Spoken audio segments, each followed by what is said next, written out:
बोलिए बाबा बैजनाथ की जय हो, जय हो। भूतनाथ की जय हो, जय हो। देवघर वाले बाबा की जय हो, जय हो। अब पूनम बहिनी आई है सावन में चले के बाबा के नगरी। चली चली कांवर उठा के कैसे चलल जाई रवि जी के संग में? कैसे चलल जाई? ए भैया कांवर उठाइला आ देखा आइल बा सवनवा। ए भैया कांवर उठाइला देखा आइल बा सवनवा। ए भैया कांवर उठाइला देखा आइल बा सवनवा। ए भैया ला आइल सवनमा। आइल बा सवनमा हो आइल बा सवनमा। आइल बा सवनमा हो आइल बा सवनमा। ए भैया कांवर उठाइला देखा आइल बा सवनमा। ए भैया कांवर उठाइला देखा आइल सवनमा। कांवर उठाइला ए भैया कांवर उठाइला सवनमा। और कैसे बहिना? कैसे हो?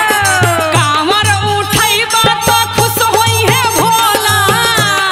उठैहा त खुश होइहे बोला। कांवर उठैबा तो खुश होई है भोला।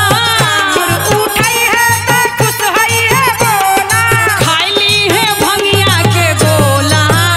भैया कांवर उठाइला खाइलै है भंगिया के गोला देखा आइल सवनमा। है भंगिया के गोला।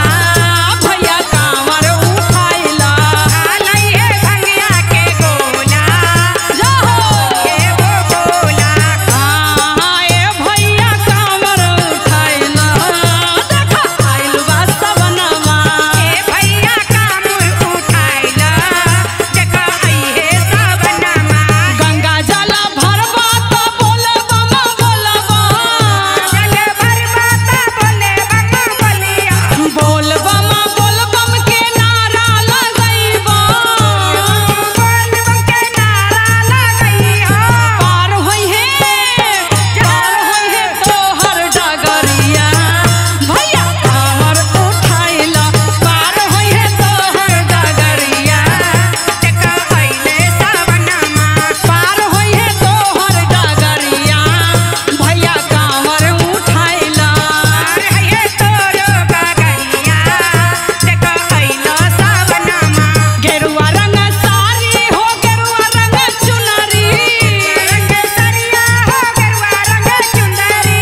गेरुआ रंग साड़ी हो गेरुआ रंग चुनरी। रंग साड़ी हो गेरुआ रंग चुंदरी। बान्हला हो पियर पगरिया। भैया कांवर उठाइला बान्हला हो पियर पगरिया।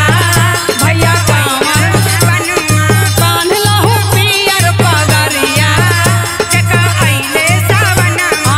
आइले सवनमा हो आइले सवनमा। सवनमा हो आइले सवनमा। ए भैया कांवर उठाइला देखा आइले सवनमा।